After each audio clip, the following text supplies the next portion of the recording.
மத்தேயு எழுதின சுவிசேஷம் 7வது அதிகாரம் 11வது வசனம். ஆகையால் பொல்லாதவர்களாகிய நீங்கள் உங்கள் பிள்ளைகளுக்கு நல்ல ஈவுகளை கொடுக்க அறிந்திருக்கும் போது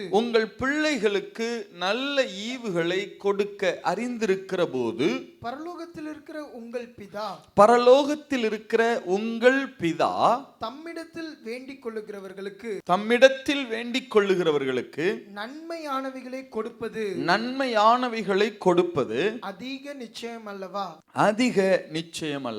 சரி, இந்த வசனத்தை தான் அவன் தியானிக்க போகிறோம். இந்த வார்த்தை சொல்லுகிறது, பொல்லாதவர்களாகிய நீங்கள் உங்கள் பிள்ளைகளுக்கு நல்ல ஈவுகளை கொடுக்க அறிந்திருக்கிற போது. இல்லையா? நம்ம கொடுக்கிறோமாங்கிறது அப்புறம், ஆனா கொடுக்கணும்னு நினைத்திருக்கிறோம் பாருங்க, அறிந்திருக்கிறோம், பிரயாசப்படுகிறோம் பாருங்க. பிள்ளைகளுக்காக ஏதாகிலும் செய்து வைக்க வேண்டும் என்று சொல்லி நாம் உழைக்கிறோம், ஓடுகிறோம், பிரயாசப்படுகிறோம் பாருங்க. இந்த பிரயாசத்தை குறித்து அவர் சொல்லுகிற போது, பொல்லாதவர்களாகிய நீங்கள் உங்கள் பிள்ளைகளுக்கு நல்ல ஈவுகளை கொடுக்க அறிந்திருக்கிற போது பிதா அதை பார்க்கிலும் நன்மையானவைகளை கொடுக்கிறது என்னவா? அதிக நிச்சயம். அவர் கொடுப்பார்னு சொல்லியிருந்தா பிரச்சனை இல்லை, நிச்சயமாய் கொடுப்பார் அப்படின்னு சொல்லியிருந்தாலும் பிரச்சனை இல்லை. அடுத்து அதுக்கும் ஒரு படி மேல போய் சொல்றாரு பாருங்க, அதிக நிச்சயமாமே. சொல்லுங்க, எப்படி நிச்சயமா? ஆண்டவர் நமக்கு நன்மையான ஈவுகளை கொடுப்பது அதிக நிச்சயம். எத்தனை பேர் ஆமேன்னு சொல்ல முடியும்? நீங்க வாயை திறந்து என்ன சொல்லணும்? ஆமேன் சொல்லணும். வாக்கு தத்தங்கள் ஆம் என்றும் ஆமேன் என்றும் இருக்கிறது, இல்லையா? அப்ப ஒரு வார்த்தை உங்களை நோக்கி வருகிற போது, ஆமா இந்த வார்த்தை எனக்கு தான், இந்த சூழ்நிலையில் நான் தான் இருக்கிறேன், இந்த வார்த்தை என்னை நோக்கி தான் அனுப்பப்படுகிறது என்று சொல்லி அதை ரிசீவ் பண்ணி ஆவியில ஆமா அப்படின்னு சொல்லி, ஆம் என்று சொல்லி இருதயத்தில் ஆமா இந்த வார்த்தை எனக்கு தான் வருதுன்னு ஏற்றுக்கொண்டு வாயை திறந்து என்ன சொல்ல பழகணும்? ஆமென்னு சொல்ல பழகணும். அப்பொழுதுதான் அந்த வாக்கு தத்தங்கள் உங்களுடைய வாழ்க்கையில நடைமுறைக்கு வர ஆரம்பிக்கும். எத்தனை பேர் ஆமேன்னு சொல்றீங்க? சரி, ஆண்டவர் நமக்கு நன்மையான ஈவுகளை கொடுக்கிறதற்கு அவர் மிகுந்த வாஞ்சியுள்ளவராய் இருக்கிறார். அவர் ஒரு மனுஷனுக்கு நன்மையான காரியங்களை செய்தார் என்று சொன்னால் அது எப்படி இருக்கும் அப்படின்றதுக்கு வேதத்தில் அநேகம் ஆதாரங்கள் இருக்கிறது. அதுல ஒரு காரியத்தை நாம தியானிக்க போகிறோம். மத்தேயு எழுதின சுவிசேஷம் 1வது அதிகாரம் 4-5 வசனங்கள். மத்தேயு எழுதின சுவிசேஷம் 1வது அதிகாரம் 4-5 வசனங்கள். ஆராம் அம்மினதாபை பெற்றான். அம்மினதாப் நகசோனை பெற்றான். நகசோன் சல்மோனை பெற்றான். சல்மோன் போவாசை ராகாப்பினிடத்தில் பெற்றான். நல்லா கவனிங்க, இந்த வம்ச வரிசையை கொஞ்சம் நினைவில் கொள்ளும்படியாய் கேட்கிறேன். நான் வியாக்கியானப்படுத்துகிறதற்கு அதுக்கு எனக்கு இலகுவா இருக்கும். அம்மினதாப் நகசோனை பெற்றான். சொல்லுங்க, அம்மினதாப் யாரை பெற்றான்? நகசோனை பெற்றான். நகசோன் சல்மோனை பெற்றான். சொல்லுங்க, நகசோன் யாரை பெற்றான்? சல்மோனை பெற்றான். இந்த சல்மோன் ராகாப்பினிடத்துல, இந்த சல்மோன் தான் ராகாப்பை திருமணம் செய்தான். சொல்லுங்க, சல்மோன் யாரை திருமணம் செய்தான்? ராகாப்பை திருமணம் செய்தான். இந்த சல்மோனை குறித்தும் ராகாப்பை குறித்தும் தான் நாம் தியானிக்க போகிறோம். வேதத்துல 4 பெண்கள் ரொம்ப அழகானவர்கள் என்று சொல்லி யூத பாரம்பரியத்தில் என்ன செய்றாங்க? சொல்றாங்க. முதலாவது சாராள் ரொம்ப அழகுள்ளவர்களாம். அடுத்தது இந்த ராகாப் ரொம்பவும் என்ன உள்ளவர்களாம்? அழகுள்ளவர்கள் என்று சொல்லி யூத பாரம்பரியத்திலே சொல்லப்படுகிறது. அதற்கு அடுத்தது தாவீதின் மனைவியான அபிகாயில் ரொம்பவும் அழகானவர்கள் என்று சொல்லப்பட்டிருக்கிறது. அடுத்தது எஸ்தர் ரொம்பவும் எப்படி இருக்கிறாங்களா? அழகானவர்கள் என்று சொல்லி சொல்லப்பட்டிருக்கிறது. இதுல இந்த ராகாப்பை குறித்து தான் நாம தியானிக்க போகிறோம். யோசுவா புஸ்தகம் 2வது அதிகாரம் 1வது வசனத்திலிருந்து 13வது வசனம் வரைக்கும். இது ஒரு நீண்ட பகுதி தான், ஆனாலும் நீங்கள் வாசித்து நாட்கள் ஆகியிருக்கலாம் என்பதனால அதை நினைப்பூட்டும்படிக்கு நான் மீண்டும் வாசிக்க விரும்புகிறேன். யோசுவா புஸ்தகம் 2வது அதிகாரம் 1-13 வசனம் வரைக்கும். நூனின் குமாரனாகிய யோசுவா சித்தீமிலிருந்து வேவுக்காரராகிய 2 மனுஷரை ரகசியமாய் வேவு பார்க்கும்படி அனுப்பி, நீங்கள் போய் தேசத்தையும் எரிகோவையும் பார்த்து வாருங்கள் என்றான். அவர்கள் போய் ராகாப் என்னும் பெயர் கொண்ட வேசியின் வீட்டுக்குள் பிரவேசித்து அங்கே தங்கினார்கள். அந்த 2 பேரும் யூத பாரம்பரியத்திலே பினேகாஸ் என்றும் காலேப் என்றும் சொல்லப்படுகிறது. யோசுவா அனுப்பின அந்த 2 வேவுகாரரும் யார் என்று சொன்னால், ஒருவர் காலேப் என்றும் மற்றொருவர் பினேகாஸ் என்றும் சொல்லப்படுகிறது. ஏன் பிரதர் இது பைபிள் இல்லையே, எதற்காக அப்படி சொல்றீங்க அப்படின்னு சொன்னா, அதை நான் பதிவு செய்வதில் ஒரு காரணம் இருக்கிறது. இந்த 2 பேரும் தவறான நோக்கத்தின் அடிப்படையில், எண்ணத்தின் அடிப்படையில் அவங்க ராகாப் வீட்டுக்கு போகல. ஏன் அப்படின்னு சொன்னா, இந்த பினேகாஸ் ரொம்ப மாறலா, எந்த விதத்திலும் அவர் குற்றம் சாட்டப்படாத ஆள். இன்னும் சொன்னா இஸ்ரவேலர்கள் எல்லாரும் கானானியருடைய ஸ்திரீகளோடு அவர்கள் வேசித்தனம் செய்தபோது ஒருவனாய் எழும்பி நின்று இந்த பினேகாஸ் தான் நீதியை என்ன செய்தானாம், சரி கட்டினானாம். அதனால இவர்களுடைய சுவாபங்கள் கர்த்தருக்கு ஏற்றவைகளாக இருந்தது. இவர்கள் அந்த தேசத்தை உளவு பார்த்து செய்திகளை சேகரிக்க வேண்டும் என்பதற்காகத்தான் ராகாப்பின் வீட்டிற்கு போனார்களே ஒழிய இவர்களுக்கு மற்ற எந்த தவறான எண்ணமும் கிடையாது. அதை சொல்லுவதற்காக, அதை பதிவு செய்வதற்காகத்தான் இந்த பாரம்பரிய பின்னணியை நான் சொல்லுகிறேன். அந்த 2 பேரும் காலேப் என்றும் பினேகாஸ் என்றும் சொல்லப்படுகிறது. சரி, தொடர்ந்து வாசிங்க பார்க்கலாம். தேசத்தை வேவு பார்க்கும்படி இஸ்ரவேல் புத்திரரில் சில மனுஷர் இந்த ராத்திரியிலே இங்கே வந்தார்கள் என்று எரிகோவின் ராஜாவுக்கு சொல்லப்பட்டது. அப்பொழுது எரிகோவின் ராஜா ராகா பண்டைக்கு ஆள் அனுப்பி, உன்னிடத்தில் வந்து உன் வீட்டுக்குள் பிரவேசித்த மனுஷரை வெளியே கொண்டு வா, அவர்கள் தேசத்தை எல்லாம் வேவு பார்க்கும்படி வந்தார்கள் என்று சொல்ல சொன்னான்.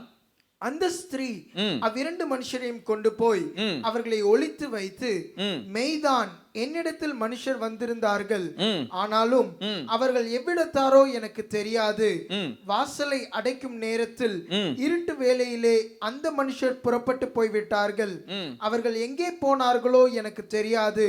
அவர்களை சீக்கிரமாய் போய் தேடுங்கள், நீங்கள் அவர்களை பிடித்துக் கொள்ளலாம் என்றாள். அவள் அவர்களை வீட்டின் மேல் ஏற பண்ணி வீட்டின் மேல் பரப்பப்பட்ட சணல் தட்டைகளுக்குள்ளே மறைத்து வைத்திருந்தாள். அவர்கள் ராகாப்பின் வீட்டில் தங்கல, அந்த வீட்டின் மேல் பகுதியில மச்சு பகுதியில பரப்பப்பட்டிருந்த அந்த சணல் தட்டைகளுக்குள்ளே தான் அவர்கள் இருந்தார்கள். அந்த மனுஷர் யோர்தானுக்கு போகிற வழியில் துறைகள் மட்டும் அவர்களை தேட போனார்கள். அவர்களை தேடுகிறவர்கள் புறப்பட்ட உடனே வாசல் அடைக்கப்பட்டது. அந்த மனுஷர் படுத்துக் கொள்ளும் முன்னே அவள் வீட்டின் மேல் அவர்களிடத்திற்கு ஏறி போய், கர்த்தர் உங்களுக்கு தேசத்தை ஒப்பு கொடுத்தார் என்றும் உங்களை பற்றி எங்களுக்கு திகில் பிடித்திருக்கிறது என்றும் உங்களை குறித்து தேசத்து குடிகள் எல்லாரும். நல்ல கவனிங்க, அவள் ஒரு பட்டணத்தை குறித்து பேசல. எரிக்கோவினுடைய எரிக்கோ என்கிற ஒரு பட்டணத்தை குறித்து அவள் பேசல, ஒட்டுமொத்த தேசத்தையும் குறித்து பேசுகிறாள். அப்ப தேசம் முழுவதும், கானான் தேசம் முழுவதிலும் என்ன காரியங்கள் இருக்கிறது என்பதை அவள் என்ன செய்து வைத்திருந்திருக்கிறாள், அறிந்து வைத்திருந்திருக்கிறாள். அவ்வளவு நபர்கள் அவளுக்கு செய்தி சொல்லி இருக்கிறார்கள். அவ்வளவு காரியங்கள், டேட்டாஸ் அவள் கலெக்ட் பண்ணி இருந்திருக்கிறாள். பாருங்க, அவ்வளவு காரியங்கள் அவளுக்கு தெரிந்திருக்கிறது. தேசத்தை குறித்து பேசுகிறாள். கர்த்தர் உங்களுக்கு தேசத்தை ஒப்பு கொடுத்தார் என்றும் உங்களை பற்றி எங்களுக்கு திகில் பிடித்திருக்கிறது என்றும் உங்களை குறித்து தேசத்து குடிகள் எல்லாரும் சோர்ந்து போனார்கள் என்றும் அறிவேன். நீங்கள் எகிப்திலிருந்து புறப்பட்ட போது கர்த்தர் உங்களுக்கு முன்பாக சிவந்த சமுத்திரத்தின் தண்ணீரை வற்றி போக பண்ணினதையும் நீங்கள் யோர்தானுக்கு அப்புறத்தில் சங்காரம் பண்ணின எமோரியரின் 2 ராஜாக்களாகிய சீகோனுக்கும் ஓகுக்கும் செய்ததையும் கேள்விப்பட்ட போது எங்கள் இருதயம் கரைந்து போயிற்று. உங்களாலே எல்லாருடைய தைரியமும் அற்று போயிற்று. உங்கள் தேவனாகிய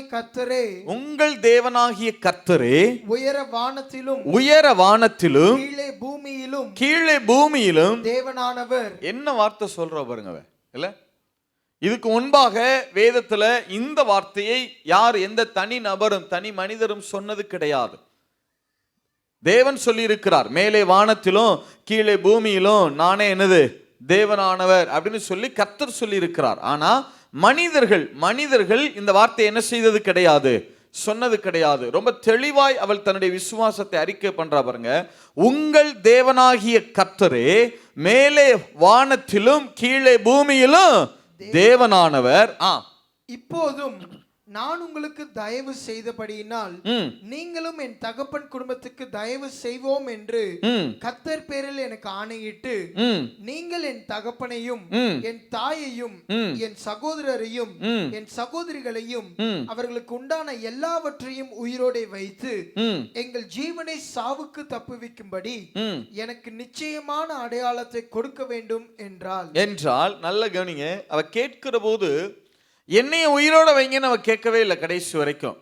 அந்த வார்த்தைகளை வாசிச்சீங்கன்னா, என்னுடைய தகப்பனார உயிரோட வைங்க, தாயார உயிரோட வைங்க, என் சகோதரர்களை உயிரோட வைங்க அப்படிதான் சொன்னான். என் குடும்பத்தை காப்பாற்றுங்கன்னு தான் சொன்னான். தான் உயிரோடு இருக்கணும்னு அவன் என்ன செய்யல, நினைக்கவே இல்லை. தொடர்ந்து அப்பொழுது அந்த மனுஷர் அவளை நோக்கி, எங்கள் ஜீவனே உங்கள் ஜீவனுக்கு ஈடு, நீங்கள் எங்கள் காரியத்தை வெளிப்படுத்தாதிருந்தால் கர்த்தர் எங்களுக்கு தேசத்தை கொடுக்கும் போது நாங்கள் தயையும் சத்தியமும் பாராட்டுவோம் என்றார்கள். அப்பொழுது அவர்களை கயிற்றினாலே ஜன்னல் வழியாய் இறக்கிவிட்டால் அவள் வீடு அலங்கத்தின் மதிலில் இருந்தது, அலங்கத்திலே அவள் குடியிருந்தாள். அதை குறித்துக் கொள்ளுங்கள். அலங்கத்து மதிலின் மேலே இருந்தது, அலங்கத்திலே அவள் குடியிருந்தாள். அப்பொழுது அவள் அவர்களை நோக்கி தேடுகிறவர்கள் உங்களை காணாதபடிக்கு நீங்கள் மலையிலே போய் அவர்கள் திரும்பி வருமட்டும் அங்கே 3 நாள் ஒளிந்திருந்து பின்பு உங்கள் வழியே போங்கள் என்றாள். அப்பொழுது அந்த மனுஷர் அவளை நோக்கி, இதோ நாங்கள் தேசத்துக்குள் பிரவேசிக்கும் போது நீ இந்த சிவப்பு நூல் கயிற்றை எங்களை இறக்கிவிட்டு ஜன்னலிலே கட்டி உன் தகப்பனையும் உன் தாயையும் உன் சகோதரர்களையும் உன் தகப்பன் குடும்பத்தார் அனைவரையும் உன்னிடத்தில் உன் வீட்டிலே சேர்த்துக்கொள், இல்லாவிட்டால் நீ எங்கள் கையில் வாங்கின ஆணைக்கு நீங்களாய் இருப்போம். எவனாகிலும் உன் வீட்டு வாசலில் இருந்து வெளியே புறப்பட்டால் அவனுடைய இரத்த பலி அவன் தலையின் மேல் இருக்கும், எங்கள் மேல் குற்றம் இல்லை. உன்னோட வீட்டில் இருக்கிற எவன் மேலாகிலும் கை போடப்பட்டதே ஆகில் அவனுடைய இரத்த பலி எங்கள் தலையின் மேல் இருக்கும். நீ எங்கள் காரியத்தை வெளிப்படுத்தினே ஆனால் நீ எங்கள் கையில் வாங்கின ஆணைக்கு நீங்களாயிருப்போம் என்றார்கள். அதற்கு அவள், உங்கள் வார்த்தையின்படியே ஆக கடவுது என்று சொல்லி அவர்களை அனுப்பிவிட்டாள். சரி, நல்ல கவனிங்க. இந்த சம்பவத்தை நான் அந்த பின்னணியோடு கொஞ்சம் விளக்க விரும்புகிறேன். இஸ்ரவேல் ஜனங்கள் எகிப்திலிருந்து புறப்பட்டு விட்டார்கள். அவர்கள் சேனையாய் கோத்திரமாய் அவர்கள் அணிவகுத்து வருகிறார்கள். செங்கடலை கடந்து வனாந்தரத்திலே பிரவேசிக்கிறார்கள். இஸ்ரவேலர்கள் அவர்கள் கூட்டமாய் எப்போதும் போக மாட்டாங்க, அவங்க சேனைகளாய் புறப்பட்டார்கள்னு தான் இருக்கு. அணியாய் புறப்பட்டார்கள். அதாவது எப்படி ஒரு படை எப்படி புறப்படுமோ அதை போல ஒவ்வொரு ரோவா ஒரு ஆர்டரா அணியாய்த்தான் புறப்படுவார்கள். முதலாவது யூதா கோத்திரம் புறப்பட்டு போகும். அதற்கு பின்பாக மற்ற ஒரு 5 கோத்திரங்கள் வரிசையா இருக்கும். அதுக்கு அடுத்து முதல்ல ஒரு 6 கோத்திரம், அடுத்து உடன்படிக்கை பெட்டி, அதற்கு அடுத்தது ஒரு 6 கோத்திரம். அப்படிதான் என்ன செய்வாங்கன்னா வரிசையாய் போவாங்க. அதுல முன்னணியிலே போவது யூதா கோத்திரம். இஸ்ரவேல்ல ரொம்ப முக்கியமான கோத்திரங்கள் 2 கோத்திரங்கள் இருக்கிறது. ஒன்னு லேவி கோத்திரம். அவங்க இஸ்ரவேல்லே ரொம்ப பிரசியஸான ஆட்கள். ஆனா அவங்களுக்கு சுதந்திரம் கிடையாது, அவங்க தனியான ஒரு பிரிவு. அது போக 12 கோத்திரங்கள், லேவி கோத்திரத்தை தவிர்த்து 12 கோத்திரங்கள். அந்த 12 கோத்திரங்கள்ல ரொம்ப முக்கியமான பிரசியஸான கோத்திரம். இந்த கோத்திரத்தில் பிறக்கிறது அப்படின்னா ஒரு பெருமை, ஒரு மேன்மை. அது எந்த கோத்திரம்னா யூதா கோத்திரம். யூதா கோத்திரத்தில் பிறந்த நபர் அப்படின்னா அது ஒரு பெரிய மேன்மையான காரியம். இந்த யூதா கோத்திரம் தான் முன்னாடி என்ன செய்வாங்க, வருவாங்க. இப்போ இந்த ஒவ்வொரு கோத்திரமும் வருகிற போது என்ன செய்வாங்கன்னா அவங்களுக்குன்னு ஒரு கொடி இருக்கும். இப்போ யூதா கோத்திரம்னா சிங்கம் பொறித்து இருக்கும். அந்த கொடியிலே சிங்கம் என்ன செய்யப்பட்டிருக்கும், வரைஞ்சிருப்பாங்க. அந்த மாதிரி ஒவ்வொரு கோத்திரத்துக்கும் ஒரு அடையாள சின்னமாய் ஒரு கொடி இருக்கும். அந்த கோத்திரத்தினுடைய பிரபு என்ன செய்வார்னா, அந்த கோத்திரத்தினுடைய தலைவர் என்ன பண்ணுவார்னா அந்த கொடியை பிடித்து கொண்டு முன்னாடி என்ன செய்வாரு, நடந்து வருவார். இப்படி 12 கோத்திரங்களும் வருவாங்க. இப்ப இஸ்ரவேலர்கள் வனாந்தரத்தில் வருகிறார்கள். யூதா கோத்திரம் தான் முன்னாடி வரணும். இந்த யூதா கோத்திரத்துக்கு பிரபு யாருன்னு கேட்டா அம்மினதாப் தான் பிரபு. சொல்லுங்க, யாரு பிரபுவாக இருக்கிறார்? அம்மினதாப். இப்ப அம்மினதாப் மரித்த பிறகு அம்மினதாப்பினுடைய குமாரன் நகசோன் பிரபுவாக மாறுகிறார். சொல்லுங்க, அம்மினதாப்பின் குமாரன் யாரு பிரபுவாக மாறுகிறது? நகசோன் பிரபுவாக மாறுகிறார் இல்லையா? வாசிங்க பார்க்கலாம். வாசிங்க என்னாகும் புஸ்தகம் 10வது அதிகாரம் 14வது வசனம். என்னாகும் புஸ்தகம் 10வது அதிகாரம் 14வது வசனம். யூதா சந்ததியாருடைய பாளையத்தின் கொடி அவர்கள் சேனைகளோட முதல் புறப்பட்டது. அவனுடைய சேனைக்கு அம்மினதாபின் குமாரன் நகசோன் தலைவனாயிருந்தான் இல்லையா? இப்ப நகசோன் பிரபு ஆயிட்டார். இந்த நகசோனுடைய குடும்பம் இருக்கு பாருங்க, இது சாதாரண குடும்பம் அல்ல. இந்த நகசோனுக்கு ஒரு சகோதரி, நல்லா கவனிங்க, நகசோனுக்கு ஒரு சகோதரி. அந்த சகோதரிய யார் திருமணம் பண்ணி இருந்ததுன்னா ஆரோன், பிரதான ஆசாரியனாகிய லேவி கோத்திரத்து ஆரோன் திருமணம் செய்திருந்தான். யாத்திராகம புஸ்தகம் 6வது அதிகாரம் 23வது வசனம். யாத்திராகம புஸ்தகம் 6வது அதிகாரம் 23வது வசனம். ஆரோன் அம்மினதாபின் குமாரத்தியும் நகசோனின் சகோதரியுமாகிய எலிசபாலை விவாகம் பண்ணினான். ஹீப்ருல சொன்னா எலிசபால், கிரீக்ல சொன்னா எலிசபெத். கிரீக்ல சொன்னா என்னது? எலிசபெத். சரி, இப்ப நல்லா கவனிங்க, நான் திருப்பி ஆர்டரா சொல்றேன். அம்மினதாப் பிரபுவாக இருந்தார் யூதா கோத்திரத்துக்கு. அவர் மரிக்கிறார். இப்ப அவருடைய குமாரன் நகசோன் பிரபு ஆயிட்டார். இந்த நகசோனுடைய சகோதரியை தான் யார் திருமணம் செய்திருக்கிறது? ஆரோன், பிரதான ஆசாரியனாகி ஆரோன் திருமணம் பண்ணியிருக்கார். சரி, இப்ப நகசோனும் மரிக்கிறார், வனாந்தரத்திலே அவரும் மரிக்கிறார். அவருடைய குமாரன் சல்மோன் இப்ப யூதா கோத்திரத்தின் பிரபுவாக வருகிறார். சொல்லுங்க, இப்ப யூதா கோத்திரத்தின் பிரபு யாரு? சல்மோன். சத்தமா சொல்லுங்க, யூதா கோத்திரத்தின் பிரபு யாரு? சல்மோன் இல்லையா? இப்ப சல்மோன் யூதா கோத்திரத்துக்கு பிரபு. இவங்க சல்மோனுடைய அப்பா யாருன்னு சொல்லி பார்த்தோம், நகசோன். நகசோனுடைய சகோதரியை யாரு கல்யாணம் பண்ணியிருக்கிறது? ஆரோன் கல்யாணம் பண்ணியிருக்காரு. அப்ப இந்த சல்மோனுக்கு ஆரோன் என்ன முறை வேணும்? சொல்லுங்க, அப்பாவுடைய தங்கச்சியா அல்லது அக்காவை கல்யாணம் பண்ணியிருக்கிறார், என்ன முறை வேணும்? அப்ப மாமா முறை இல்ல? மாமா முறை. நீங்க முறைக்கிறத பார்த்தா ஒரு மாதிரி இருக்க, சரிதானே? மாமா தானே? அப்ப மாமா முறை வேணும் இல்லையா? சல்மோனுக்கு பிரதான, இவரு யூதா கோத்திரத்துக்கு பிரபு, இவரு மாமா யாருன்னா பிரதான ஆசாரியனாகிய ஆரோன். எப்படிப்பட்ட குடும்பம்னு பார்த்துக்கிறேங்க, சரியா? இதை நினைவில் வச்சுக்கிறேன். இப்ப இஸ்ரவேலர்கள் நேர வனாந்தரத்தில் பயணமாகிறார்கள். யோர்தானின் நதிக்கரைக்கு வந்து விட்டார்கள். இப்ப மோசே மரிக்கிறார். அடுத்த தலைவராக யோசுவா பதவிக்கு வருகிறார். இப்ப யோசுவா 2 வேவுகாரரை கானானுக்குள்ளே அனுப்பி வைக்கிறார்.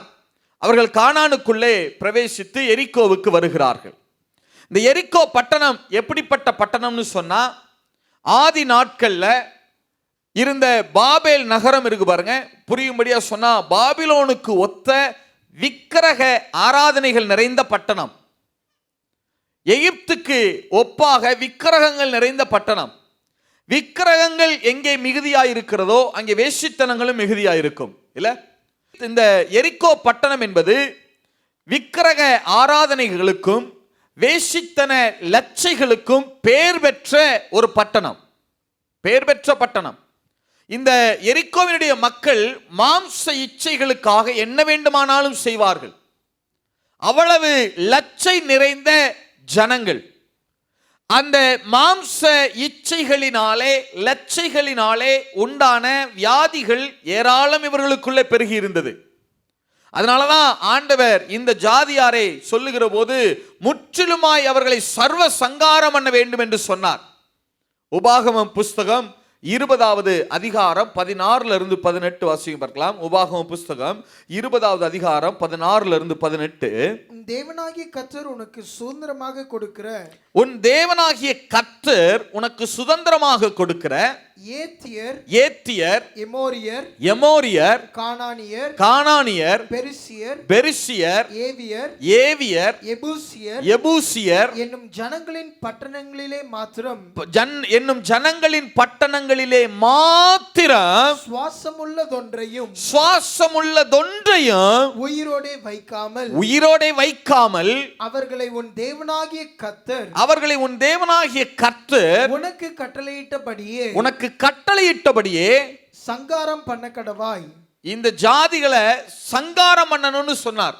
ஏன்னா இந்த மாம்ச இலச்சைகளினாலே உண்டான அந்த வியாதிகள் இவர்களுக்குள்ள ஏராளம் பெருகி இருந்தது. அதனாலதான் இவங்க மிருகங்களை கூட விட்டு வைத்தது கிடையாதாம். எதை கூட விட்டு வச்சது இல்லையா? மாம்ச இச்சைகளுக்கு எதை கூட விட்டு வைத்தது இல்லை, மிருகங்களை கூட என்ன செய்தது கிடையாது, விட்டு வைத்தது கிடையாது. அதனாலதான் அந்த வியாதிகள் அவர்களுக்குள்ள ஏராளமா இருந்தபடினாலதான் ஆண்டவர் இந்த ஜாதிகளை மாத்திரம், மற்ற ஜாதிகளை கூட துரத்தி விடுன்னு தான் சொன்னார். கானானிய ஜாதிகளை என்ன செய்யுங்க, துரத்தி விடுங்கன்னு சொன்னார். ஆனா இந்த குறிப்பிட்ட 7 ஜாதிகளை மட்டும் சர்வ சங்காரம் பண்ணணும். எவ்வளவு கடினமா சொல்றாரு பாருங்க. சுவாசம் உள்ள யாதொன்றையும் என்ன செய்யக்கூடாது, உயிரோட வைக்கக்கூடாது. எல்லாவற்றையும் சுட்டரிக்கும்படி சொல்லுவார். எல்லாவற்றையும் தீக்கிரையாக்கிருங்க, எதையுமே உயிரோட என்ன செய்யாதீங்க, விடாதீங்க. ஏன்னா அதை விட்டு வைத்தால் அந்த வியாதி எல்லோருக்கும் பரவி விடும். மேலும் அவர்களை உயிரோடு விட்டு வைத்தால் அந்த லட்சையான காரியங்களை இஸ்ரவேலருக்கும் கற்றுக் கொடுத்து விடுவார்கள். விக்கிரக ஆராதனையே அந்த லட்சையான காரியங்களை அவர்கள் இஸ்ரவேலருக்கு போதித்து விடுவார்கள். அதனாலதான் ஆண்டவர்களை உயிரோட வைக்காதீங்க, இந்த வியாதி பரவக்கூடாதுன்னா முற்றிலுமா என்ன செஞ்சிடணும், தீக்கிரையாக்கிருங்க அப்படின்னு சொன்னதுக்கு காரணம் அதுதான்.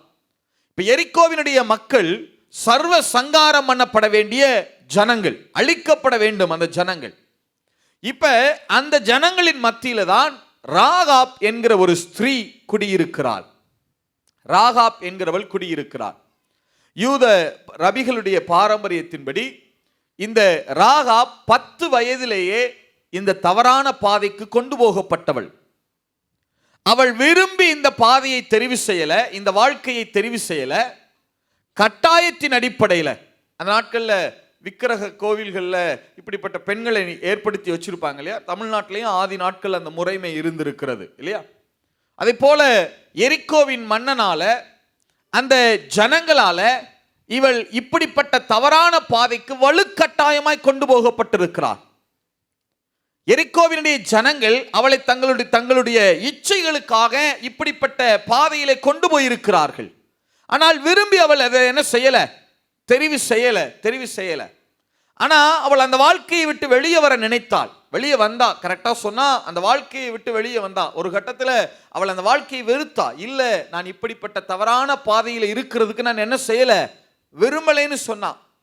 ஆகையினாலதான் அவள் அலங்கத்து மதிலிலே குடிவைக்கப்பட்டாள். இப்படிப்பட்ட ஸ்திரீகள் விக்கிரக கோவில்ல தான் குடிவைக்கப்படுவாங்க.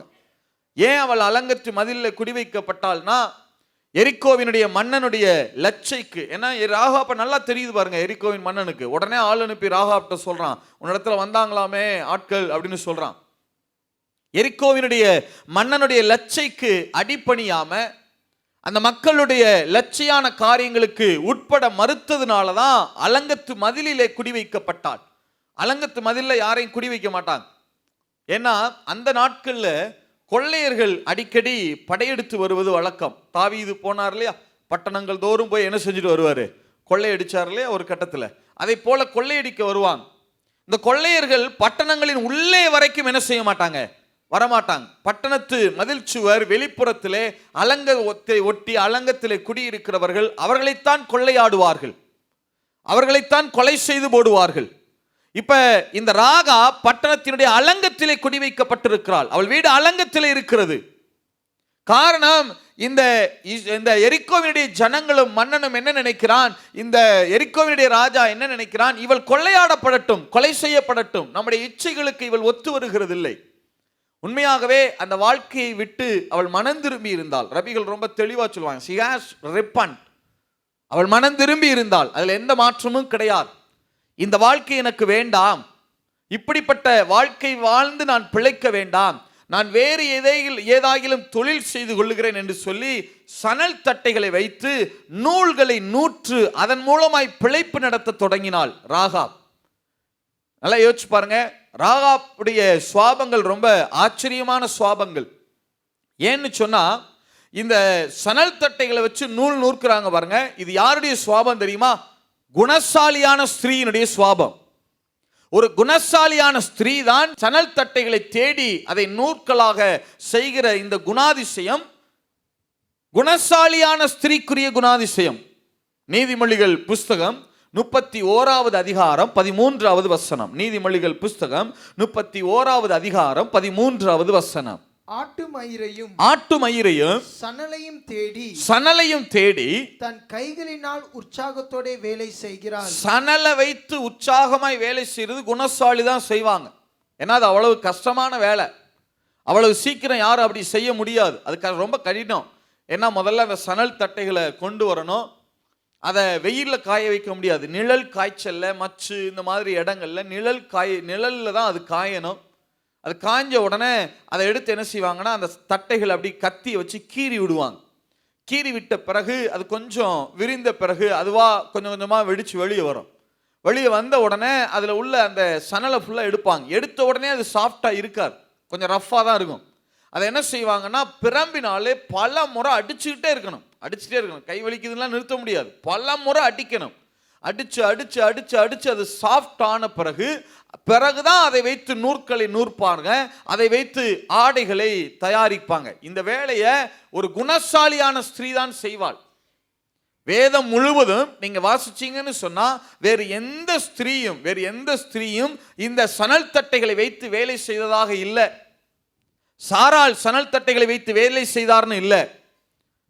ரெபேக்காலோ ராகேலோ லேயாலோ அல்ல மற்ற வேறு ஸ்திரீகளோ யாருமோ இதை செய்ததாக இல்லை. ஆனால் ராகாப் சணல் தட்டைகளை வைத்து நூல் நூற்று பிழைப்பு நடத்த ஆரம்பித்தாள். அதனாலதான் அவள் வீட்டில் என்ன இருந்துச்சான்?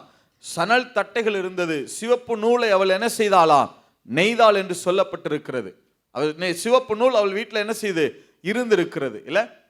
அப்ப இந்த வாழ்க்கையை விட்டு அவள் மனம் திரும்பி, இந்த வாழ்க்கை எனக்கு வேண்டாம் என்று சொல்லி அலங்கத்தில் வந்து குடியிருந்து, ஒவ்வொரு நாளும் உயிருக்கு உத்தரவாதம் கிடையாது, எந்த இரவிலே கொள்ளையர்கள் வருவார்கள் தெரியாது, எந்த இரவிலே கொலை செய்யப்படுவோம் தெரியாது. அதனாலதான் அந்த ஒற்றர்களிடத்தில் உளவு பார்க்க வந்தவர்களிடத்தில் அவர் கேட்கிற போது ரொம்ப ஒரு வார்த்தை சொல்றா, எங்கள் ஜீவனை சாவுக்கு என்ன செய்யுங்க, தப்புவீங்க.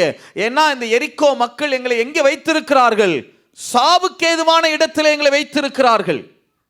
எந்த நேரமும் எங்களுக்கு மரணம் வரலாம், எந்த நேரமும் நாங்கள் கொள்ளையாடப்பட்டு போகலாம், கொலை செய்யப்பட்டு போகலாம். அப்படிப்பட்ட ஸ்தலத்தில் நாங்கள் வைக்கப்பட்டிருக்கிறோம், எங்கள் ஜீவனை சாவுக்கு தப்புவீங்கன்னு கேட்டாங்க இல்ல? எவ்வளவு சூழ்நிலை பாருங்க. மனிதர்களாலே அவருடைய வாழ்க்கை சீரழிக்கப்பட்டிருக்கிறது, ஒரு பக்கம் சின்ன பின்னமாக்கப்பட்டிருக்கிறது. எவ்வளவு அவமானகரமான வாழ்க்கை, தேசத்துக்கே தெரியும் அவள் எப்படிப்பட்டவள் என்று சொல்லி.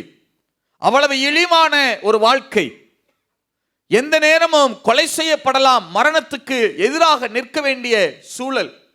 யோசிச்சு பாருங்க, அவ என்னதான் சணல் தட்டைகளை வைத்து நூல் நூற்று அதை போய் விற்க போயிருந்தா கூட எத்தனை பேர் வாங்கி இருப்பாருங்க? ஒன்னட்டெல்லாம் நாங்க வாங்க முடியாது, எத்தனை பேர் சொல்லி இருப்பார்கள், ஐயா நான் பிழைக்க வேண்டும், இதை வெற்றி ஏதாவது எனக்கு என்ன செய்யுங்க கொடுங்க. எத்தனை தரம் அவள் கெஞ்சி இருக்கக்கூடும். அவள் தன்னுடைய பிழைப்பை இந்த தவறான பாதையை விட்டுட்டு இந்த கர்த்தருக்குள்ள மனம் திரும்பி இந்த பாதையை தெரிவு செய்ததுனால எவ்வளவு கஷ்டங்களை அனுபவித்திருக்க முடியும் இவ்வளவு சூழ்நிலையிலையும். அதெல்லாம் ஆச்சரியம் பாருங்க, நல்லா கவனிங்க. தேசமே, கானான் தேசமே பாவத்திற்குள்ள இருக்கிறது, பாவ இச்சைகளுக்குள்ளே, விக்கிரக ஆராதனைகளுக்குள்ளே கிடக்கிறது. ஆனால் இவ்வளவு சூழ்நிலையின் மத்தியிலும் இத்தனை ஆட்கள் கர்த்தருக்கு விரோதமான பாவத்தில் இருக்கிற போதும் அவர்கள் மத்தியில் இருந்த ராகாப் கர்த்தர் மேலே விசுவாசம் வைத்திருந்தார். ஹல்லேலூயா. உங்கள் தேவனாகிய கர்த்தரே மேலே வானத்திலும் கீழே பூமியிலும் தேவனானவர். எத்தனை பேர் ஆமென் சொல்ல முடியும்? எத்தனை பேர் ஆமென் சொல்ல முடியும்? இந்த வார்த்தை என்ன ஒரு விசுவாசம் பாருங்க. நல்லா யோசிச்சு பாருங்க. இஸ்ரவேலர்களே இன்னும் கானானுக்குள்ள வரல, உண்மைதானா? எகிப்திலிருந்து இஸ்ரவேலர்கள் வருகிறார்கள். அவர்கள் யோர்தானின் நதிக்கு அப்புறத்துல தான் இருக்கிறார்கள். இன்னும் இஸ்ரவேலர்களே கானானுக்குள்ள வரல. தேவனுடைய ஜனங்கள், வாக்குத்தத்தம் பண்ணப்பட்ட ஜனங்கள் இன்னும் எதுக்குள்ளேயே வரல, கானானுக்குள்ளேயே வரல. ஆனால் கானானுக்குள்ள இருந்த ஒரு புறஜாதி பெண் கர்த்தர் மேலே விசுவாசம் வைத்திருக்கிறார். அல்லேலூயா. பிந்தைய கானானின் முதல் விசுவாசி, பிந்தைய கானானின் முதல் விசுவாசி. முந்தைய கானான் என்பது வேறு. ஆபிரகாம் காலத்துல, ஈசாக்கு காலத்துல யாக்கோபுலாம் இந்த கானான்ல என்ன செய்தாங்க, குடியிருந்தாங்க இல்லையா. அப்புறம் யாக்கோபு, அது முந்தைய கானான், முந்தைய கானானினுடைய யுகம் அது. பிறகு யாக்கோபு எகிப்துக்கு போயிட்டார். எகிப்துல 430 வருஷம் இருந்துட்டு இப்பதான் ஜனங்களே எங்க வர்றாங்க, கானானுக்கு வர்றாங்க. ஆபிரகாமின் சந்ததியே இன்னும் கானானுக்குள்ள என்ன செய்யல, வரல. ஆனால் ஆபிரகாமின் சந்ததியே இன்னும் கானானுக்குள்ள வரல. ஆனால் ஆபிரகாமினுடைய தேவன் மேல இந்த கானானுக்குள்ள இருந்த ஒரு புறஜாதி பெண் கர்த்தர் மேல விசுவாசம் வைத்திருக்கிறார். அல்லேலூயா. எவ்வளவு ஆச்சரியம் பாருங்களேன். பிந்தைய கானானின் முதல் விசுவாசி யாரு, ஒரு புறஜாதி பெண் ராகாப், ஒரு புறஜாதி பெண். இல்ல, ஆச்சரியம் யோசிச்சு பாருங்களேன். வனாந்தரத்துல இஸ்ரவேல் ஜனங்கள் வர்றாங்கல்ல. இந்த ஜனங்கள் எவ்வளவோ அற்புதங்களை பார்த்தவர்கள். செங்கடலை கர்த்தர் அவர்களுக்கு முன்பாக கூறு போட்டு பிரித்து போட்டார். சீனாய் மலையிலே கர்த்தருடைய மகிமையின் பிரசன்னம் பிரத்யட்சமாய் இறங்கி வந்தது. எக்காலங்கள் முழங்க, அக்கினி இறங்கி வர, பூமி எதிர்ச்சி உண்டாக கர்த்தருடைய பிரசன்னம் சீனாய் மலையிலே தத்ரூபமாக இறங்கி வந்தது. அதை பார்த்தவர்கள், மன்னா விழுகிறதை பார்த்தவர்கள், காடைகள் விழுகிறதை பார்த்தவர்கள். இல்ல, எவ்வளவு அற்புதங்கள். கண்மலை பிளந்து தண்ணீர் ஆராய் ஓடுகிறது, அதையெல்லாம் பார்த்திருக்கிறார்கள். மேக ஸ்தம்பத்தை பார்க்கிறார்கள், அக்கினி ஸ்தம்பத்தை பார்க்கிறார்கள். கர்த்தருடைய மகிமை ஆசரிப்பு கூடாரத்தின் மேல் மகிமையாய் எழும்புகிறதை பார்க்கிறார்கள். இவ்வளவையும் பார்த்தவர்கள் கர்த்தரை விசுவாசியாமல் வனாந்தரத்திலே மரித்து போனார்கள். ஒரு சந்ததியே வனாந்தரத்தில் மரிச்சிச்சு. நீங்க என்ன விசுவாசிக்கல, ஆகையினாலே நீங்கள் அத்தனை பேரும் இந்த வனாந்தரத்திலே சாவீர்கள், நீங்க கானானுக்குள்ள போக மாட்டீங்க, உங்க பிள்ளைகள் என்ன செய்வார்கள், போவார்கள்னு சொன்னார். அப்ப இவ்வளவு அற்புதங்களையும் பார்த்தவர்கள் கர்த்தரை விசுவாசிக்கல. ஆனா கர்த்தரை குறித்து கேள்விப்பட்டு ராகாப் கர்த்தரை விசுவாசித்தார். அல்லேலூயா. அதனாலதான் சொல்றது, நாம அற்புதங்களை கண்டு விசுவாசிக்கிறவர்களாக அல்ல, இந்த வார்த்தையை கேட்டு விசுவாசிக்கிறவர்களாக இருக்க வேண்டும். அல்லேலூயா. அதனால ஆண்டவர் சொன்னார் இல்லையா, நீங்க கண்டதுனால விசுவாசிக்க கூடாது. எப்படி விசுவாசிக்கணுமா, காணாமல் விசுவாசிக்கிறவர்கள் என்னவா இருக்கிறாங்களாம், பாக்கியவான்கள். எத்தனை பேர் ஆமேன்னு சொல்ல முடியும்? அற்புதங்களை கண்டு விசுவாசிக்கிறவர்களாக அல்ல, இந்த வார்த்தையை கேட்டு விசுவாசிக்கிறவர்களா இருக்கணும். யோசிச்சு பாருங்க. ராகாப் ஒரு அற்புதத்தையும் பார்த்ததில்லை. அவளுடைய வாழ்க்கை எவ்வளவு சின்ன பின்னமாக்கப்பட்டிருக்கிறது. ஒரு அற்புதத்தையும் பார்த்ததில்லை. கர்த்தருடைய மகிமையை பிரத்யட்சமாய் பார்த்தது கிடையாது. செங்கடல் பிளந்தது, சீகோன் கொல்லப்பட்டது, எல்லாமே கேள்விப்பட்டதுதான். வார்த்தையை கேட்டிருக்கிறாள். கர்த்தரை குறித்து சொல்லப்பட்ட வார்த்தையை என்ன செய்திருக்கிறாள், கேட்டிருக்கிறாள். அப்படிதான் சொல்றா, கேள்விப்பட்டோம் அப்படிதான் சொல்றான், கேட்டிருக்கிறாள், அவ்வளவுதான். அவளுக்கு பலினா என்னன்னு தெரியாது, ஆராதனை முறைமைகள் எதுவும் தெரியாது இல்லையா. இஸ்ரவேலர்கள் உடன்படிக்கை பெட்டியை பார்க்கறாங்க, பலிபீடத்தை பார்க்கறாங்க, தூப பீடத்தை பார்க்கறாங்க, பலிகள் இருக்கு, ஆராதனை முறைமைகள் இருக்கு, ஆசாரியர்கள் இருக்கிறாங்க, ஆசாரிய வஸ்திரங்கள் இருக்கு, ஏபோத் இருக்கு, எவ்வளவோ இருக்கு அவங்களுக்கு. அதெல்லாம் இருந்தும் அவங்க கர்த்தரை விசுவாசிக்கல. இதெல்லாம் எதுவுமே தெரியாது. ராகாப்புக்கு இது எதுவுமே தெரியாது, பார்த்ததும் கிடையாது. யோசிச்சு பாருங்க. அவளுக்குள்ள இருந்தது ஒரு பிரைமரி ஃபெய்த், அடிப்படை விசுவாசம், அவ்வளவுதான். மேலே வானத்திலும் கீழே பூமியிலும் யார்தான் தேவனானவர், கர்த்தரே தேவனானவர். அதான் அவளுக்கு தெரியும். இதுக்கு அதிகமா அவளுக்கு எதுவும் என்ன செய்யாது, தெரியாது. ஒரு அடிப்படை சத்தியம், அடிப்படை விசுவாசம், அவ்வளவுதான் இருந்துச்சு. இப்ப இதுதான் ராகாபினுடைய சூழல். இப்ப இஸ்ரவேலர்கள் யோர்தான் ஆற்றை கடந்து கானானுக்குள்ளே வருகிறார்கள். அவங்க எரிக்கோவின் சமவெளி பகுதியில் வந்துட்டாங்க. அவங்க எரிக்கோவின் சமவெளியில் இருக்கிறாங்க. விருத்த சேதனம் பண்ண சொல்றார் ஆண்டவர். அதுக்கு அடுத்து இப்ப எரிக்கோ பட்டணத்தை பிடிக்க வேண்டும். எரிக்கோ பட்டணம் கானானுக்கே தலைநகரம் போல, அதை பிடிச்சிட்டா எதையே பிடிச்ச மாதிரி, எரிக்கோவையே பிடிச்ச மாதிரி. இப்ப எரிக்கோ பட்டணத்தை ஆண்டவர் ஒவ்வொரு நாளும் ஒரு தடவை சுற்றி வரும்படி சொல்லுகிறார். 7வது நாள்ல எத்தனை முறை சுற்றி வரணுமா சொல்லுங்க? 7 முறை என்ன செய்யணுமா? சுற்றி வரணும். இப்ப சுற்றி வருகிறாங்க, 7 முறை சுற்றி வருகிறாங்க. 7 முறை சுற்றி வந்து எக்காலம் ஊதுகையில் ஜனங்கள் ஆர்ப்பரிக்கிறாங்க. என்ன நடக்கிறது? யோசுவா புஸ்தகம் 6வது அதிகாரம் 20வது வசனம். யோசுவா புஸ்தகம் 6வது அதிகாரம் 20வது வசனம். எக்காலங்களை ஊதுகையில் ஜனங்கள் ஆர்ப்பரித்தார்கள். எக்கால சத்தத்தை ஜனங்கள் கேட்டு மகா ஆரவாரத்தோட முழங்குகையில் அலங்கம் இடிந்து விழுந்தது. அதாவது சுற்றுச்சுவர், மதில் சுவர் இடிந்து விழுந்தது. உடனே ஜனங்கள் அவரவர் தங்களுக்கு நேராக பட்டணத்தில் ஏறி பட்டணத்தை பிடித்து. நல்ல கவனிங்க. இப்ப சுற்றுச்சுவர் இடிகிறது என்று சொன்னால், சுற்றுச்சுவர் இடிகிறதுன்னா ஏதோ ஒரு இடத்துல அலங்கம் இடிஞ்சிச்சு, ஜனங்கள் எல்லாரும் கூட்டமாய் அதன் வழியே பிரவேசித்தார்கள், அப்படி சொல்லல. பட்டணத்தினுடைய அந்த சுற்றுச்சுவர் அலங்கம் இருக்கு பாருங்க. அலங்கம்னா மதில் சுவர்னு அர்த்தம். காம்பவுண்ட் வால் இருக்கு பாருங்க, அந்த டோட்டல் ஏரியால இருக்கிற வால் இருக்கு பாருங்க, அதான் அதுக்கு பேர் தான் அலங்கம். அந்த சுற்றி இருக்கிற மதில் சுவர் முழுவதும் ஒரே நேரத்தில் ஒரு சேர எல்லா பகுதிகளும் இடிந்து விழுகிறது. எல்லா பகுதியும் இடியுது, அப்படித்தான் வசனம் சொல்லுது. அவரவர் அவங்களுக்கு நேரா இருந்த பகுதிகளுக்குள்ளாக தான் போனாங்க. கொஞ்சம் தூரம் கழிச்சு அந்த பக்கம் இடிஞ்சிச்சு பாருங்க, அதுக்குள்ள போங்க, அப்படி சொல்லல. எல்லா பக்கமும் அலங்கம் இடிந்து விழுகிறது. அவரவர் அந்தந்த பகுதிக்கு நேராக என்ன செய்தார்களா? மேலே ஏறி போய் பட்டணத்தை பிடிக்கிறார்கள். நல்ல கவனிங்க. அலங்கம் முழுவதும் இடிந்தது உண்மைதான். ஆனா அலங்கத்துல ஒரே ஒரு இடம், ராகாப்பின் வீடு மாத்திரம் இடியாமல் இருந்தது. அல்லேலூயா. யாருடைய வீடு மாத்திரம் இடியாமல் இருக்கிறது? இப்ப அலங்கம் இடிந்த உடனே எல்லாரும் உள்ள பிரவேசிக்கிறார்கள், பட்டணத்தை பிடிக்கிறாங்க. எரிக்கோவினுடைய மக்கள் கொள்ளையாடப்படுறாங்க, பட்டயத்தாலே கொலை செய்யப்படுறாங்க. கொலை செய்யப்படுகிற அதே நேரத்தில் அத்தனை நபர்களுடைய கண்களும் ஒரே ஒரு இடத்தை உற்று கவனிக்கிறது. இது என்ன ஆச்சரியம், எல்லா பகுதியும் இடிந்திருக்கிறது, ஆனால் அங்கே ஒரே ஒரு இடம் மாத்திரம் என்ன செய்யாமல் இருக்கிறது? இடியாமல் இருக்கிறது. அதை உற்று பார்த்தா அதுல என்ன தொங்குது? ஒரு ஜன்னல் என்ன தொங்குது? ஒரு சிவப்பு கயிறு தொங்குது. ஓ, இதுதான் அந்த ஸ்திரீயினுடைய வாசஸ்தலமோ? அத்தனை பேருடைய கண்களும் இல்ல, இஸ்ரவேலர்கள் அத்தனை பேருடைய கண்களும், எகிப்து அந்த எரிக்கோ பட்டணத்தாருடைய அத்தனை பேருடைய கண்களும் இப்ப யாருடைய வீட்டை தான் நோக்கி பார்க்கிறது? அந்த ராகாப்பினுடைய வீட்டை.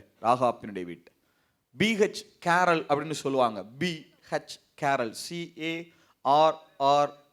CARROLL, BH கேரல் என்று சொல்லி ஒரு நல்ல ஆர்கியாலஜிஸ்ட், ஒரு நிறைய புஸ்தகங்கள் எழுதியிருக்கிறார். அவர் இந்த எரிக்கோ பட்டணத்தை அகழ்வராய்ச்சி செய்தபோது அவர் எழுதுகிறார், எல்லா பகுதிகளும் இடிந்தது உண்மைதான், ஆனால் அலங்கத்திலே ஒரே ஒரு குறிப்பிட்ட பகுதி மாத்திரம் என்ன செய்யாமல் இருந்திருக்கிறது? இடியாமல் இருந்திருக்கிறது. அதுதான் ராகாபினுடைய அந்த வீட்டு பகுதியாக இருக்க வேண்டும் என்று சொல்லி அவர் எழுதியிருக்கிறார். ஒரு கமெண்ட்ரியும் போட்டிருக்கார். BH கேரல்னே அந்த கமெண்ட்ரிக்கு பேர். கிடைச்சிச்சுன்னா வாசிச்சு பாருங்க, ரொம்ப நல்ல கமெண்ட்ரி. பைபிளுக்கு அவர் கமெண்ட்ரி எழுதியிருக்கிறார், ஓல்ட் டெஸ்டமெண்ட். அப்ப எல்லா பகுதிகளும் இடிகிறது, அலங்கத்து மதிலின் மேல் இருந்த ராகாப்பினுடைய வீட்டு பகுதி மட்டும் என்ன செய்யாமல் இருக்கிறது? இடியாமல் இருக்கிறது. நல்லா கவனிங்க. ஜனங்கள் எல்லாரும் உள்ள வந்தாங்கல்ல, உள்ள வந்து சுற்றி வருகிறாங்கல்ல, எல்லா அலங்கத்தின் மேல இருந்து எல்லா எரிக்கோவின் ஜனங்களும் அவங்கள பார்க்கிறாங்க பாருங்க, கலக்கத்தோடு பார்க்கிறாங்க. அந்த பட்டணத்தை சுற்றி வரும்போது யூதா கோத்திரம் தான் முதல்ல சுற்றி வந்திருக்கும் இல்லையா? சுற்றி வருகிற போது யூதா கோத்திரத்தின் கொடியை பிடிச்சுக்கிட்டு யாரு முன்னாடி வந்திருப்பா? சல்மோன். சத்தமா சொல்லுங்க, யாரு முன்னாடி வந்திருப்பா? சல்மோன் தான் முதல்ல வருகிறார். அப்ப எரிக்கோவின் பட்டணத்தார் பார்வையில பார்க்கிற போது என்ன, முன்னாடி உடன்படிக்கை பெட்டி போகுது. அதுக்கு பின்னாடி 12 கோத்திரங்களும் என்ன செய்கிறது? வருகிறது. அப்ப 12 கோத்திரங்களும் வருகிற போது முதல்ல கொடியை பிடிச்சிட்டு போறது சல்மோன் தான். எரிகோவினுடைய ஜனங்களின் பார்வைக்கு சல்மோன் தான் அந்த ஒட்டுமொத்த 20 லட்சம் ஜனங்களுக்கும் யாரு மாதிரி தெரியுது? தலைவனை போல, தளபதியை போல தெரியுது இல்ல? அத்தனை பேருடைய கண்களும் சல்மோனை பார்க்கிறது, இன்க்ளூசிவ் ராகாபினுடைய கண்கள் உட்பட. பட்டணம் சுற்றி வந்தது. இஸ்ரவேல் ஜனங்கள் பட்டணத்தை சுற்றி வந்தாங்க. அலங்கம் இடிந்தது. ஆனால் ராகாபினுடைய வீட்டு பகுதி மட்டும் என்ன செய்யல? இடியல. உண்மை என்ன தெரியுமா? காலேப் காப்பாற்றுவதற்கு முன்பாக, பினேகாஸ் காப்பாற்றுவதற்கு முன்பாக, யோசுவா காப்பாற்றுவதற்கு முன்பாக, இஸ்ரவேலர்கள் ராகாபையும் அவள் வீட்டாரையும் காப்பாற்றுவதற்கு முன்பாக கர்த்தர் ராகாபையும் அவள் வீட்டாரையும் காப்பாற்றி வைத்திருந்தார். அல்லேலூயா. எத்தனை பேர் ஆமேன் சொல்ல முடியும்? எத்தனை பேர் ஆமேன் சொல்ல முடியும்? எபிரேயர் புஸ்தகம் 11வது அதிகாரம் 30வது வசனம் வாசிங்க பார்க்கலாம். எபிரேயர் 11:30. விசுவாசத்தினாலே எரிகோ பட்டணத்தின் மதில்கள், எரிகோ பட்டணத்தினுடைய மதில்கள் 7 நாள் சுற்றி வரப்பட்டு விழுந்தது. 7 நாள் சுற்றி வரப்பட்டு என்ன செய்ததாம்? விழுந்தது. நல்ல கவனிங்க. அடுத்த வசனம் வாசிங்க. அடுத்த வசனம் வாசிங்க. விசுவாசத்தினாலே ராகாப் என்னும் வேசி வேவுகாரரை சமாதானத்தோட ஏற்றுக்கொண்டு கீழ்ப்படியாதவர்களோட கூட சேதமாகாதிருந்தால். நல்ல கவனிங்க. இஸ்ரவேலர்களின் விசுவாசத்தினாலே அலங்கம் ஒரு பக்கம் இடிகிறது. ராகாபின் விசுவாசத்தினாலே ஒரு குறிப்பிட்ட பகுதியின் அலங்கம் இடியாமல் இருக்கிறது. அல்லேலூயா. ஒரு பக்கம் விசுவாசத்தினால அலங்கம் என்ன செய்யுது? இடியுது. அதே நேரம் கர்த்தர் மேல வைத்திருக்கிற அதே விசுவாசத்தினால இன்னொரு பக்கம் ராகாபினுடைய வீடு மாத்திரம் என்ன செய்யாமல் இருக்கிறது? இடியாமல் இருக்கிறது. இஸ்ரவேலருக்கு அலங்கம் இடியுது. ஒரு புறஜாதி பெண்ணுக்காக அலங்கம் என்ன செய்யாமல் இருக்கிறது? இடியாமல் இருக்கிறது. கர்த்தருக்குள்ள யூதன் என்றும் இல்லை, கிரேக்கன் என்றும் இல்லை, விருத்த சேதனமும் இல்லை, விருத்த சேதனம் இல்லாமையும் ஒன்றும் இல்லை. அன்பினால் கிரியை செய்கிற விசுவாசமே உதவுமா? அல்லேலூயா. எத்தனை பேர் ஆமேன் சொல்ல முடியும்? எத்தனை பேர் ஆமேன் சொல்ல முடியும்? கர்த்தருக்குள்ள யூதர்களாகட்டும் புறஜாதிகளாகட்டும் அவருடைய பார்வையில் இதுதான் விசேஷமானது, அவர் மேலே வைத்திருக்கிற விசுவாசம். அதனாலதான் வேதம் சொல்லுது, உங்கள் விசுவாசமே உலகத்தை ஜெயிக்கிற ஜெயமாக இருக்கிறது. அல்லேலூயா, அல்லேலூயா. சரி, இப்ப இந்த ராகாப் வீட்டில இருந்து வெளியே வர்றா.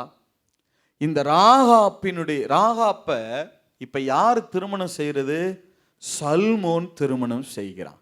சொல்லுங்க, யார் திருமணம் செய்யறது? சல்மோன் யாரு? யூதா கோத்திரத்துக்கு என்னது? பிரபு. யூதா கோத்திரத்துக்கு பிரபு மாத்திரமல்ல, இவன் எந்த குடும்பத்தோடு சம்பந்தம் கலந்திருக்கிறாங்க? பிரதான ஆசாரியனாகிய ஆரோனின் குடும்பத்தோடு. இன்னும் சொன்னா ஆரோன் இப்ப மரிச்சிட்டார். ஆரோனுடைய பிள்ளைகள் தான் என்ன ஆயிருக்கிறாங்க? ஆசாரியர்கள் ஆயிருக்கிறாங்க. இப்ப இந்த பக்கம் சல்மோன் யூதா கோத்திரத்துக்கு பிரபு, அந்த பக்கம் யார் இருக்கிறதுனா பிரதான ஆசாரியன் ஆரோனுடைய பிள்ளைகள். இவன் மாமா பிள்ளைங்க தான் இப்ப பிரதான ஆசாரியர்கள். எப்படிப்பட்ட குடும்பம்? யாரு யார கல்யாணம் பண்றது? எபிரேய பாஷையில சல்மோன் அப்படின்னு சொன்னா பரிபூரணன் அப்படின்னு அர்த்தம். சொல்லுங்க பார்க்கலாம், என்னவா? பரிபூரணன், ஒரு பர்ஃபெக்ட் மேன், ஒழுக்கமானவன். எந்த விதத்திலும் சல்மோனை யாரும் குறை சொல்ல முடியாது. அந்த அளவுக்கு பர்ஃபெக்டான ஆளு. யூதா கோத்திரத்தின் பிரபுவாக உயர்ந்திருக்கிறான். இன்னொரு பக்கம் பிரதான ஆசாரியரோடு சம்பந்தங்கள் அந்த குடும்பத்தில் இருக்கிறான். இவ்வளவு உயர்ந்த ஸ்தானத்தில் இருக்கிற சல்மோன் யாரை கல்யாணம் பண்றான்? ராகாபை திருமணம் செய்கிறான். யோசிச்சு பாருங்களேன், யோசிச்சு பாருங்க. எத்தனை பேர் சல்மோன்ட்ட கேட்டிருப்பாங்க, எப்பா உனக்கு என்ன புத்தி கெட்டு போச்சா? யாரு யார கல்யாணம் பண்றது? யோசிச்சு பாருங்க, யாரு யார கல்யாணம் பண்றது? சல்மோனுடைய பார்வைக்கு ராகாப்பினுடைய பழைய வாழ்க்கை எதுவுமே தெரியல. அவள் கர்த்தர் மேல வைத்திருந்த விசுவாசம் மாத்திரம்தான் அவனுக்கு கண்களுக்கு தெரிந்தது. அல்லேலூயா. இவன் பரிபூரணன், இவன் பரிபூரணன். ஆனா இவன் கண்கள்ல அவளுக்கு கிருபை கிடைக்குது. ஏன்னா அவள் யார் மேல வைத்திருந்த விசுவாசம்? கர்த்தர் மேல வைத்திருந்த விசுவாசம். எத்தனை பேர் ஆமேன் சொல்ல முடியும்? எத்தனை பேர் ஆமேன் சொல்ல முடியும்? யோவான் சுவிசேஷம் 1வது அதிகாரம் 16வது வசனம் வாசிங்க பார்க்கலாம். யோவான் சுவிசேஷம் 1வது அதிகாரம் 16வது வசனம். அவருடைய பரிபூரணத்தினால், அவருடைய பரிபூரணத்தினால் நாம் எல்லாரும் கிருபையின் மேல் கிருபை பெற்றோம். கிருபையின் மேல் கிருபை பெற்றோமாம். எத்தனை பேர் ஆமேன் சொல்றீங்க? எத்தனை பேர் ஆமேன் சொல்றீங்க? நான் கேட்கிறேன் சல்மோன் கரம் பிடித்ததுக்கே ராகாபின் வாழ்க்கை தலைகீழா மாறுச்சா மாறலையா? சொல்லுங்க. ராகாபின் வாழ்க்கை தலைகீழா மாறுச்சா மாறலையா? ஒரு மனுஷன் அவன் கரம் பிடிச்சதுக்கே ராகாபின் வாழ்க்கை இவ்வளவு மாறி இருக்குன்னா, வானத்தையும் பூமியையும் படைத்த கர்த்தர் நம்முடைய கரத்தை பிடித்திருக்கிறாரே, நம்முடைய வாழ்க்கை எந்த உன்னதத்துக்கு போகும்? ஹல்லேலூயா, ஹல்லேலூயா. ஒரு மனுஷங்க சல்மோன் இல்ல, சல்மோனுக்கே இவ்வளவு பரந்த மனம் இருந்தா, சல்மோனை படைத்த தேவன் எப்படிப்பட்டவராக இருக்கிறார்? அல்லேலூயா. சல்மோனுக்குள்ளேயே இவ்வளவு பரந்த மனமா அவன் ராகாபினுடைய கையை பிடிக்க முடியும்னா, இழிவை எண்ணாமல், எதை எண்ணாமல்? இழிவு. ஏன்னா அதை இஸ்ரவேலர்கள் எத்தனை பேர் சொல்லிப்பாங்க, என்னப்பா நீ எந்த குடும்பத்திலிருந்து வந்த ஆளு, யோசிச்சு பாத்தியா? உங்க மூதாதையர்கள் யாருன்னு தெரியுமா? நீங்க யார் குடும்பத்துல சம்பந்தம் கலந்துருக்கீங்க தெரியுமா? எவ்வளவு கேட்டிருப்பாங்க சல்மோன்ட்ட. அதையெல்லாம் எண்ணாம, இழிவை எண்ணாமல். சொல்லுங்க, எதை எண்ணாமலா? ஆண்டவராகிய இயேசுவும் நமக்காக இழிவை எண்ணாமல் தான் சிலுவையை சுமந்திருக்கிறார். எத்தனை பேர் ஆமேன் சொல்றீங்க? எத்தனை பேர் ஆமேன் சொல்றீங்க? இந்த ராகாப்ப கொஞ்சம் யோசிச்சு பாருங்களேன். அவ என்ன கேட்டா ஆண்டவர்கிட்ட? ஒண்ணு கர்த்தர் மேல விசுவாசம் வச்சா, முதல் காரியம். என்ன கேட்டா? ஆண்டவரை எனக்கு உயிர் பிச்சை கொடுங்கன்னு தான் கேட்டா. இல்ல, அதுவும் என்னையும் உயிரோட வைங்கன்னு சொல்லல. அவளுக்கு தெரியும் நான் கொல்லப்பட வேண்டியவள். ஏன்னா இஸ்ரவேலின் பிரமாணத்தின்படி வேசித்தனம் செய்த ஸ்திரீ என்ன செய்யப்பட வேண்டும்? கல்லறிந்து என்ன செய்யப்படணும்? கொல்லப்படணும். அவள் கொலை செய்யப்பட வேண்டியவள். அவளுக்கே தெரியுது நான் உயிரோடு இருக்க தகுதி இல்லை, நான் செத்தா பரவாயில்ல, ஒன்றும் பிரச்சனை இல்லை, எங்க தாய் தகப்பனை மட்டும் என்ன செஞ்சிருங்க, காப்பாத்திருங்க. உயிர் பிச்சை தான் கேட்டா. அதுவும் அவளுக்கு கூட கேட்கல. உயிர் பிச்சை கேட்டவளுக்கு எவ்வளவு விலையேற பெற்ற வாழ்க்கை தெரியுமா? எவ்வளவு விலையேற பெற்ற வாழ்க்கை யோசிச்சு பாருங்களேன். கானான்ல பேர் பெற்ற ஒரு வேசி, கானானுக்கே தெரியும் அவளை குறித்து. ஆனா இப்ப இஸ்ரவேல் ஜனங்கள்ல பேர் பெற்ற குடும்பத்துல ஒருத்தி. முன்னாடி இழிவான வாழ்க்கை, இப்ப ஒரு உன்னதமான வாழ்க்கை. அல்லேலூயா. எத்தனை பேர் ஆமேன் சொல்றீங்க? எத்தனை பேர் ஆமேன் சொல்றீங்க? இவளை கொண்டு போய் எங்க குடி வச்சாங்க? சொல்லுங்க, எங்க குடி வச்சாங்க? எதுக்காக? இவள் என்ன செய்யப்படட்டும்? கொள்ளையர்களால என்ன செய்யப்படட்டும்? கொள்ளையாடப்படட்டும், கொலை செய்யப்படட்டும்னு குடி வச்சாங்க. உண்மைதானா? ஆனா எரிகோவின் மக்கள் இவள் கொலை செய்யப்பட வேண்டும் என்று நினைத்தார்கள். ஆனா நடந்தது என்ன தெரியுமா? அவள் கொலை செய்யப்படல. அவள் கண்கள் பார்க்க எரிகோவின் மக்கள் தான் கொலை செய்யப்பட்டார்கள். அல்லேலூயா. கர்த்தர் மேல விசுவாசம் வச்சிருக்கிற உங்களை ஒரு நாளும் உங்கள் சத்துருக்களின் இஷ்டத்துக்கு அவர் ஒப்பு கொடுக்க போறது கிடையாது. அல்லேலூயா. சத்துருக்கள் என்ன வேணா நினைக்கலாம், அப்படி ஆகணும், நீங்க இப்படி ஆகணும்னு என்ன செய்யலாம், நினைக்கலாம். ஆனால் ஒரு நாளும் கர்த்தர் தம்முடைய பிள்ளைகளை சத்துருக்களின் இஷ்டத்துக்கு ஒப்பு கொடுக்கிறவர் அல்ல. அல்லேலூயா. அந்த பட்டணத்துக்குள்ள எவ்வளவு இடம், எவ்வளவு பெரிய ஏரியா, அதுக்குள்ள குடி இருக்கிறதுக்கு ஒரு இடம் கொடுக்கலங்க. அவளை கொண்டு போய் அலங்கத்துல குடி வச்சாங்க, அதான் உண்மை. ஆனா என்ன நடந்தது தெரியுமா? சல்மோன் ராகாபின் கரத்தை பிடிச்சா பாருங்க. பிடித்த பிறகு சீட்டு போடுறாங்க, இவர்களுக்கு பெத்லகேம் சுதந்திரமாய் கொடுக்கப்படுகிறது. எந்த பட்டணம் சுதந்திரமாய் கொடுக்கப்படுதான்? பெத்லகேம். இந்த ராகாபின் பிள்ளை தான் யாரு? போவாஸ். பெத்லகேமின் மிகப்பெரிய ஐஸ்வர்யவான். பெத்லகேம் சுதந்திரமாய் கொடுக்கப்படுது. இல்ல, யோசிச்சு பாருங்க. எத்தனை பேர் இப்படிப்பட்ட சூழ்நிலையில் இருக்கிறோம்? பிரதர், என்னுடைய வாழ்க்கை அநேகராலே சிதைக்கப்பட்டிருக்கிறது. நான் அழிந்து போகணும்னு அநேகர் நினைக்கிறாங்க பிரதர். நான் கொள்ளையாடப்படட்டும், கொலை செய்யப்படட்டும், என்னுடைய அழிவு எப்பொழுது நேரும் என்று சொல்லி அநேகர் காத்திருக்கிறாங்க பிரதர். நல்லா உத்தரவாதம் பண்ணி கொள்ளுங்க சிஸ்டர். கர்த்தர் மேல நீங்க விசுவாசம் வைத்திருக்கிறீங்க. நீங்க விசுவாசம் வைத்திருக்கிறவர் இன்னார்ங்கிறதை அறிந்து கொள்ளுங்க. தேவன் உங்களை ஒரு நாளும் உங்கள் சத்துருக்களின் இஷ்டத்துக்கு ஒப்பு கொடுக்கிறதல்ல. அல்லேலூயா. எத்தனை பேர் ஆமென் சொல்ல முடியும்? உங்களுடைய சுதந்திரம் பறிக்கப்பட்டிருக்கலாம், நாட்கள் வரும், கர்த்தர் இஸ்ரவேலில் பிரதானமான இடங்களில் உங்களுக்கு சுதந்திரம் கொடுக்க ஆரம்பிப்பா. அல்லேலூயா. பெத்லெஹேம்ல போய் சுதந்திரம் பெறுறதுன்னா என்ன ஆச்சரியம் பாருங்க, யோசிச்சு பாருங்க. முன்னாடி எத்தனை பேர் ராகாப்ப வீட்டு விசேஷங்களுக்கெல்லாம் கூப்பிடாம அவாய்ட் பண்ணியிருப்பாங்க. ஆமா, இந்த விவாகத்துக்கு அவளை போய் கூப்பிடாக்கும், அவள்லாம் ஒரு ஆளு. எத்தனை பேர் பட்டியல்ல இருந்து லிஸ்ட்ல இருந்து அழைப்பு இன்விடேஷன் லிஸ்ட்ல இருந்து அவ பேரை எத்தனை பேர் தூக்கி விட்டுருப்பாங்க, எத்தனை பேர் எடுத்து விட்டுருப்பாங்க. ஆனா கர்த்தர் தம்முடைய சந்ததி பட்டியலிலே ராகாபின் பெயரை சேர்த்து வைத்திருக்கிறார். அல்லேலூயா. லிஸ்ட்ல இருந்து உங்களை எடுக்கிறாங்க, ரிஜெக்ஷன் வருதுனாலே உத்தரவாதம் பண்ணிக்கொள்ளுங்கள், தேவனிடத்திலிருந்து உங்களுக்கு ரெகக்னேஷன் அங்கீகாரம் வரப்போகுதுன்னு அர்த்தம். அல்லேலூயா. மனிதர்கள் எப்பொழுது உங்களை ரிஜெக்ட் பண்றாங்களோ அப்பொழுதுதான் தேவனிடத்திலிருந்து அங்கீகாரம் இறங்கி வரவே ஆரம்பிக்கிறது. அல்லேலூயா. எத்தனை பேர் ஆமேன் சொல்ல முடியும்? எத்தனை பேர் ஆமேன் சொல்ல முடியும்? அதாவது இவளை போல இழிவான வாழ்க்கை இல்லை அப்படின்னு சொன்ன நாட்கள் போக, இவளுக்கா இவ்வளவு விலையேற பெற்ற வாழ்க்கை, இவளுக்கா இவ்வளவு விலையேற பெற்ற வாழ்க்கை. யோசிச்சு பாருங்க. ஒருவேளை கர்த்தரை விசுவாசிக்காம இவளுக்கு ஏதாவது கல்யாணம் ஆயிருந்துச்சுன்னு வச்சுக்கிறீங்களேன், அவள் ஒரு குழந்தையை பெற்றிருந்தால் கூட அந்த குழந்தை ஒரு இழிவான சந்ததியாக இருந்திருக்கும்.